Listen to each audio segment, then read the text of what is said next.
¿Qué piensan cuando yo le digo estructuras? ¿Qué se imaginan ustedes en la cabeza? ¿A qué hago referencia?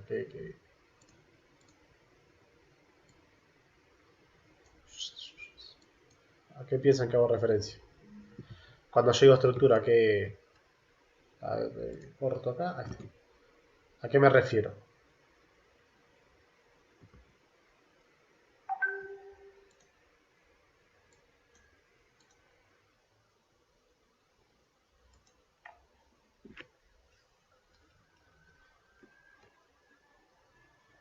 ¿Qué se imaginan ustedes cuando digo estructuras?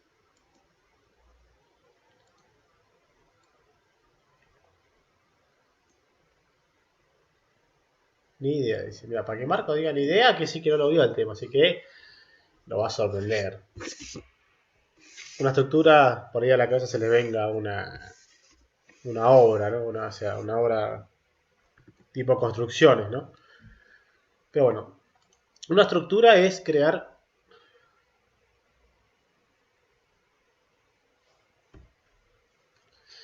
algo de dos dimensiones, dice Alcuri.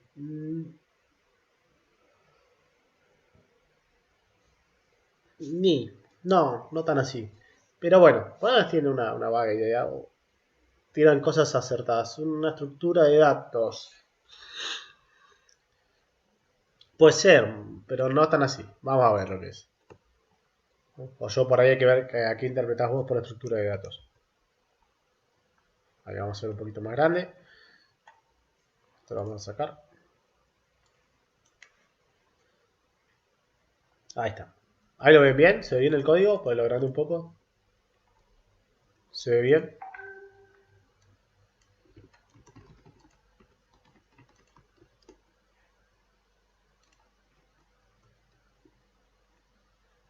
Bárbaro. Bueno, una estructura es crear un nuevo tipo de dato, o sea, un nuevo tipo de variable. Digamos, nosotros cuando decimos que esto es un int, el int, yo por ejemplo int numerito, esta palabra int es una estructura, o sea, es un tipo de dato. Nosotros con estructuras creamos un tipo de dato, ¿sí? O sea, creamos cosas nuestras a nuestra molde, a nuestro diseño. Es decir, de alguna manera la estructura hace referencia en la programación a lo que vendría a ser como el esqueleto de algo, o la forma de algo, o el contenido de algo que podemos crear nosotros dinámicamente. ¿A qué me refiero con esto? Por ejemplo, en el trabajo que hicieron del LOL, ustedes tenían una matriz. Sí, tenían una matriz, la cual era medio tedioso el tema de esa, bueno, saber que la posición 0 era kill, la posición 1, y que eso, bueno, eso genera como cierta confusión, ¿no? O sea, genera cierto, no sé cómo decirlo, desorden en nuestro código porque, digamos, hoy lo entiendo, mañana lo agarro y me tengo que acordar que el 0 era kill, que el 1 era esto, que el otro era... Y así sucesivamente, digamos, de alguna manera se me arma como un lío en la programación porque no es tan prolija. ¿Cómo haría eso con estructuras? Bueno, con estructuras yo puedo crear, como le dije, un tipo de variable. Veamos, por ejemplo, vamos a crear a un jugador de LOL. Lo vamos a llamar, toda estructura arranca con la palabra struct, ¿sí? Struct, y vamos a decir que este struct se va a llamar jugador, por ejemplo. Yo voy a decir que mi estructura se va a llamar jugador. Abro y cierro llaves. Y adentro de las llaves lo que yo voy a decir es todas las características que tiene un jugador. Variable por variable. Es como que decir que yo dentro de una estructura creo subvariables que en realidad son propiedades o características de la estructura. Por ejemplo, vamos a crear que el jugador tiene un nombre que es de tipo string. Entonces digo que tiene un string que lo voy a llamar nombre. Punto y coma. Abajo voy a decir que también un jugador, por ejemplo, tiene un número de kills. Va a tener otra variable que va a ser muertes o dates, que va a ser tipo numérica, y un int de asistencia, por ejemplo. ¿Sí? Acá no voy a hacer el cálculo del mejor jugador y demás, pero sí me voy a decir que un jugador tiene, dentro de la estructura de un jugador, digo que tiene nombre, muertes, asesinatos, muertes y asistencias. Es como que le declaro variables dentro de la estructura, ¿sí? Pero estas propiedades son propias de la estructura. ¿Qué quiere decir? Que yo, por ejemplo, acá afuera puedo crear un string nombre y no me va a tirar ningún error. ¿Ven que no me tira error? ¿Por qué? Porque esta variable nombre pertenece al entorno general, pero esta variable nombre pertenece al entorno interno jugador. O sea, si bien tienen el mismo valor o la misma llamada, esta es totalmente distinta a esta. Porque están en dos ambientes totalmente separados, diferentes. ¿Se entiende hasta acá el inicio de estructura?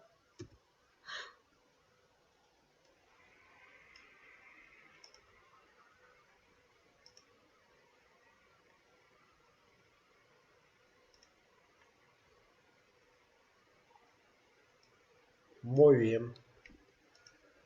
Lo que vamos a hacer ahora es crear lo que sería una lista. ¿Qué es una lista? Una lista es como un vector, digamos, un vector. Pero la lista lo que tiene es que maneja el concepto de punteros. ¿Sí? O sea, maneja el concepto de punteros. ¿Qué es un puntero? Un puntero es un tema, en realidad se da como tema, pero como no estamos en la presencialidad, es uno de los temas que decido saltear o decido explicarlo así por arriba. Porque no me parece tan importante, si bien es importante, no es tan importante como temas como estructuras o quiero tratar de llegar a conectar una base de datos que me parece más importante que eso. Eso me obliga a relegar temas, como es en este caso puntero. ¿Lo que es un puntero? Un puntero, en realidad lo que es, su nombre dice, que apunta a una dirección en memoria. Un puntero es para crear dinámicamente, ocupar dinámicamente espacio en la memoria. ¿Qué quiere decir? Nosotros hacíamos un vector, por ejemplo, de 10 jugadores. Y ese vector va a ser de 0 hasta 9. No se va a mover de ahí. Vos no puedes tener 11 de repente. Si vos de repente tenés 11 jugadores, lo siento. No sirve. Porque vos tenés hasta 10. En cambio, una lista maneja conceptos de punteros, que es lo que va haciendo. A medida que yo voy poniéndole datos, esa estructura o esa... Sí, esa estructura va creciendo, ¿sí? O sea, va creciendo la estructura del puntero, va creciendo y se va armando. Es decir que, en este caso, vamos a aprender una lista, maneja el concepto de punteros, creando espacios dinámicos en memoria, pero para que no sea de un tamaño fijo, sino que a medida que se necesite va creando espacios en memoria. Esto viene de la mano para base de datos más adelante. ¿Por qué? Porque yo hoy en mi base de datos, en mi tabla de jugadores, tengo 5 jugadores, pero mañana entraron a jugar a mi servidor 20 jugadores más, voy a tener 25. Entonces yo no puedo decir que mi vector tiene, no sé, 20, porque si de repente entran más jugadores no me sirve. Ni tampoco me sirve decir, bueno, creo un vector de 5000 y listo. No, ¿por qué vas a gastar 5000 espacios en memoria si no los vas a usar? Entonces, una lista que se va adaptando dinámicamente al tamaño es más coherente que andar haciendo esas cuestiones. ¿Cómo creo una lista? Bueno, una lista viene de la palabra list en inglés. List, lo que voy a poner acá, ven que me marca que hay como unas boquitas. Lo voy a poner entre las boquitas o entre el mayor y el menor. Lo que voy a poner es de qué contenido va a ser esta lista. Voy a decir que esta lista en este caso es de mi estructura jugador. Yo sé que mi list va a ser de jugador. Le voy a poner un nombre, voy a decir que se va a llamar lista jugadores. Y voy a hacer igual que siempre, un new list. Y en este caso lo mismo, repito, jugador. Y lo que abro es, abro y cierro los corchetes, los paréntesis y ya está. Yo acá ya creé mi variable lista jugadores, que es una list de jugador. Bien. Yo obviamente puedo hacer una list de lo que yo quiera. Yo por ejemplo puedo hacer una list de int. Yo puedo hacer una list de int, no me va a hacer problema. Yo puedo hacer una list de lo que yo quiera. Yo puedo hacer una list de lo que yo quiera, no voy a tener error, ¿sí? O sea, si yo lo ejecuto, no tengo errores. Lo que pasa es que como nosotros creamos esta estructura jugador, nos conviene una lista y decir que nuestra lista va a ser de jugadores. Ahora, ¿cómo lleno o cómo creo un nuevo jugador? Bueno, vamos a crear un nuevo jugador. Por ejemplo, vamos a crear a un jugador, vamos a decir que un jugador de David, o sea yo, va a ser igual a un new jugador. ¿Y qué voy a hacer? Bueno, ahora mi variable D es de mi estructura jugador. Lo que voy a hacer es que, por ejemplo, ad.nombre, acá me olvidé un concepto fundamental. A todas las variables acá adelante tienen que poner public. Es por una cuestión de seguridad, que eso lo van a ver el año que viene, de por qué se le pone public. Entiendan que es por una cuestión de seguridad, se llama encapsulación, pero ahora la vamos a usar de manera pública. Vamos a decir que d, cuando yo toco d punto, ya miren que me tira las propiedades. Lo que voy a hacer es d punto nombre va a ser igual, en este caso, a David, por ejemplo. d.kills, supongamos 20, d.deats, supongamos 10, y d.assist 5. Yo acá lo que hice es, a mi variable d, le pongo distintos valores a las propiedades. Es bastante sencillo, creo, no es muy difícil. Y lo bueno que es al yo tocar punto me va orientando, me va dando las opciones, por lo que, digamos, se hace relativamente sencillo. Ahora bien, lo que vamos a hacer es agregar este jugador D, lo voy a agregar a mi lista. Por ejemplo, lo que voy a hacer es, llamo a lista jugadores, .add, en este caso, fíjese que me pide un ítem que tiene que ser tipo jugador. Un jugador me pide. Entonces, a mi lista jugadores add, o sea, le agrego a la lista, ¿qué le voy a agregar? Esta variable D. Entonces, yo en mi lista, yo ya tengo a el jugador T. Vamos a agregar otro jugador.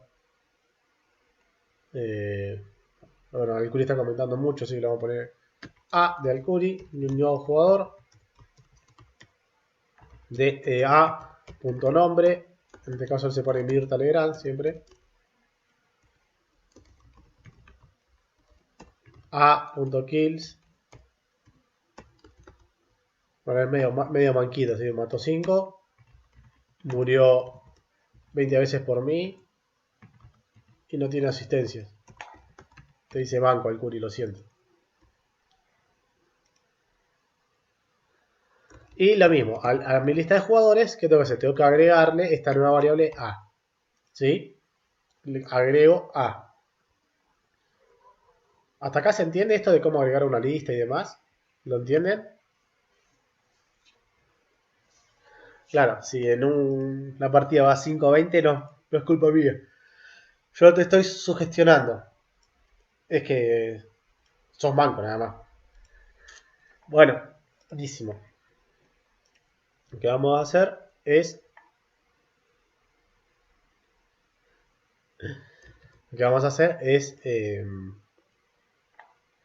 vamos a mostrar, ¿sí? Vamos a mostrar a esta lista. Ahora, ustedes con un vector, ¿cuál es el problema que tiene la lista a la hora de mostrar?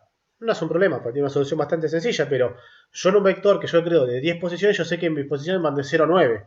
Acá también arrancan en 0. O sea, yo tengo un for, creo, int i igual 0. Arranca en 0, listo, muy lindo, pero ¿i menor a qué? Pues yo sé que si mi vector es de 10, le pongo 10 acá, pero una lista que es dinámica, yo no sé cuánto va acá. Y va a ir de manera creciente. ¿Se entiende? El problema que tengo es que acá yo no sé cuánto es lo que tengo. O sea, ¿qué tendría que ir acá en la lógica? Tendría que ser menor a la cantidad de elementos. Es decir, yo en este caso tengo 2 elementos, tiene que ser menor a 2. Bien. Pero el tema es, ¿cómo yo sé cuántos hay? Yo cómo sé cuántos elementos hay en mi lista de jugadores. Pues ahora tengo 2. Yo acá puedo poner 2, va a ser 0, 1. Pero en realidad, si yo estos datos los traería de una base de datos, no lo sabría con exactitud. ¿Se entiende eso? O sea, yo no sé el largo. ¿Cómo yo sé el largo en este caso? Bueno, llamo a la lista jugadores. Punto. Creo que era len. No. Punto ítems. ¿Era? Lista jugadores. A ver, las propiedades. No me acuerdo si era size. Pues tiene una propiedad count acá. Listajugadores.com. esto me trae la cantidad. O sea, lo que trae la propiedad count de la lista, de cualquier list que yo haga, la propiedad count lo que hace es traerme la cantidad. O sea, si yo acá tengo 2, acá me va a traer un 2. Esto se transforma en un 2. Si yo tuviera 5, acá se transforma en un 5. Entonces, i arranca en 0, y es menor, en este caso, a 2, e iba de manera creciente. Digamos, eso es lo bueno que tiene esta estructura de la lista, que te trae cuántos elementos tiene. Y lo que vamos a hacer es crear acá afuera un string texto. Vamos a mostrar el message box. Y vamos a hacer que texto más igual, en este caso, supongamos, vamos a poner que sea más igual a lista jugadores en la posición que me termina ahí. Esto es igual con vector. Y ahora, fíjense, cuando yo hago punto, fíjense que me trae nombre, skill, o sea, qué propiedad yo quiero obtener de esta lista. Yo digo, la lista de jugadores en la posición que me termina i. Y cuando yo hago i, entiende que cuando yo accedo a un elemento de mi lista, como ya sabe sellar que es un jugador, ya me trae todas las propiedades de un jugador. Porque yo cuando me paro en una posición de la lista, ya estoy hablando puramente de un jugador en específico. Entonces, al hacer punto, me trae todas las propiedades. Digo, nombre, por ejemplo, y le sumamos, por ejemplo, lista jugadores en la posición i. Ahora, por ejemplo, vamos a mostrar las kills y vamos a hacer un salto de línea. Simplemente vamos a mostrar las kills como para hacer un muestreo. Y acá abajo, bueno, el querido messagebox.show texto. Texto. Bien, esto es a modo de ejemplo. Vamos a ver cómo se ve. ¿Ven? David 20 y Mirta Legrand 5. Así yo puedo hacer los que yo quiera, ¿sí? Los que yo quiera. Los que yo quiera los hago de esta manera.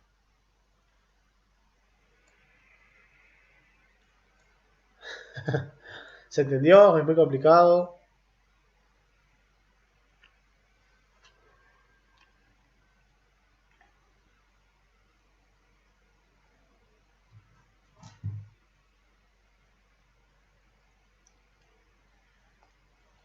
Tomás lo entendió. Marcos lo entendió. Lautaro.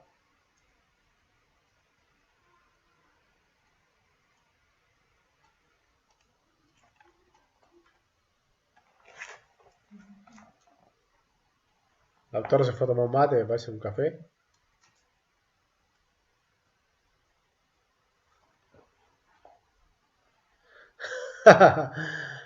Luego está para un matecito, un cafecito, ¿no? Así lluvioso. Unas tortas fritas. Sí. Acá mi señora me dice torta frita. Me parece que es una petición más que un deseo. Pero bueno. F por mí, que tengo que hacer torta frita ahora. Culpa a ustedes.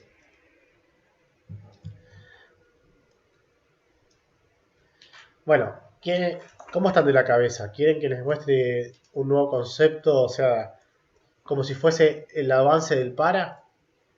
El, el, el for 2.0. ¿Les da la cabeza para el for 2.0 o no?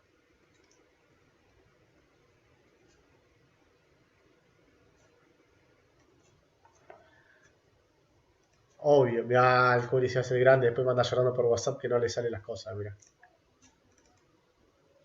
Mirá qué feo, Claro, el for each es el hijo del for.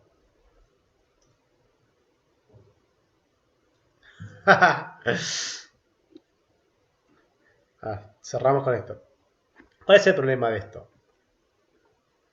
El problema, o esto es bastante tedioso, digamos, ¿no? La lista de jugadores, la posición i, punto nombre, es bastante tedioso. ¿Pero por qué es tedioso? Porque en este caso, o la mayoría de las veces les va a empezar a pasar cuando avanza la programación, que la posición, o sea, saber la posición i, no tiene mucha relevancia porque no es que yo diga, bueno, a los pares le sumo tanto, tengo que hacer una combinación numérica o...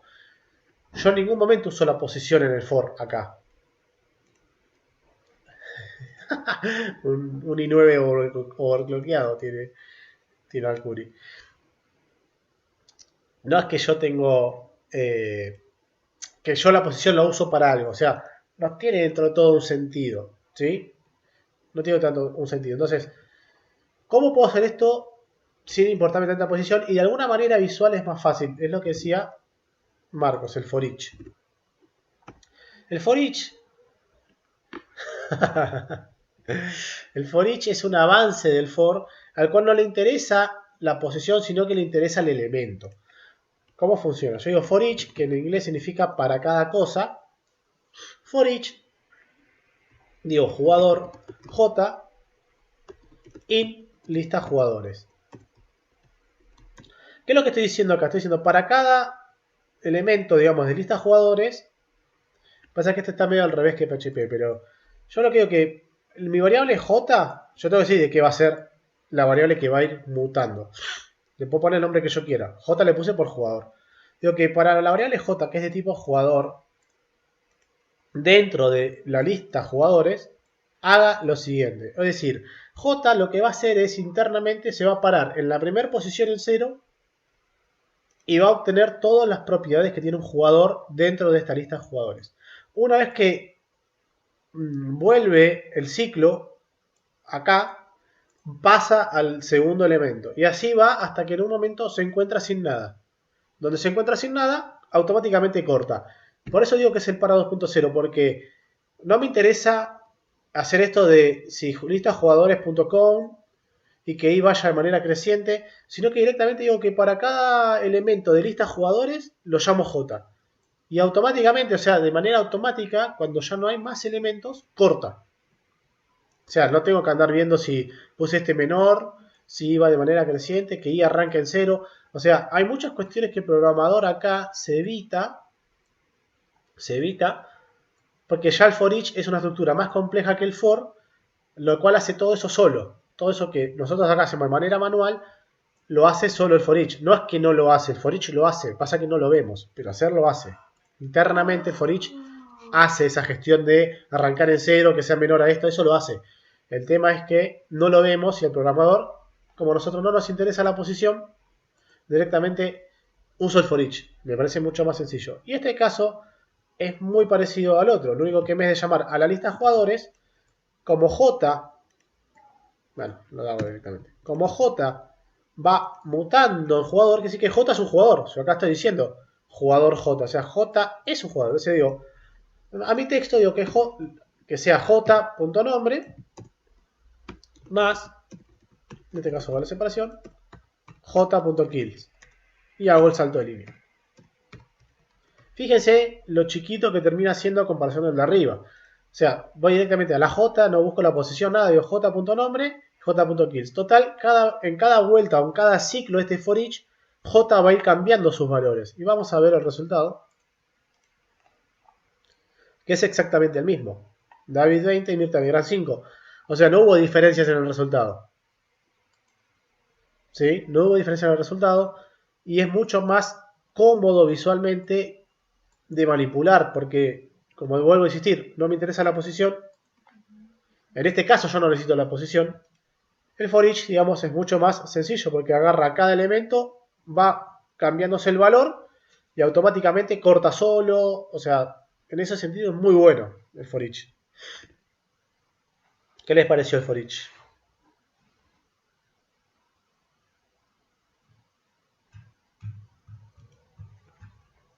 Obviamente que seguramente les molesta la cabeza, pero esa es cuestión de usarlo y se van a acostumbrar y van a darse cuenta que es mucho más cómodo. O sea, yo en mi vida profesional, digamos, en mi parte programática profesional, for each es algo que todo el tiempo lo uso.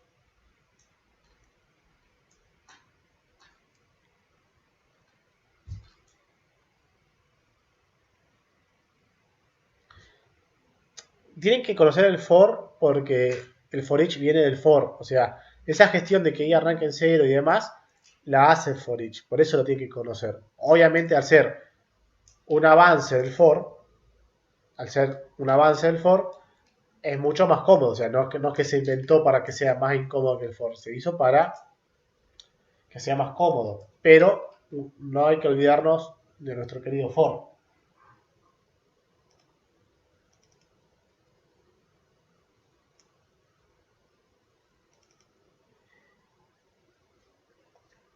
Es mucho más sencillo, sí, sí, sí, mucho más sencillo. Pero se te hace más sencillo porque vos ya conociste a su padre, que era peor. Entonces se te hace mucho más amigable. Es mucho más amigable igual, es mucho más sencillo. Pero bueno, sí, sí, Alcori está ahí consumiendo el disco rígido el 99%, ahí está a tope, ¿viste? Tiene un disco viejo encima, no tiene SSD. Bueno, a ver, ah, saqué YouTube. Bueno, eso es todo por hoy.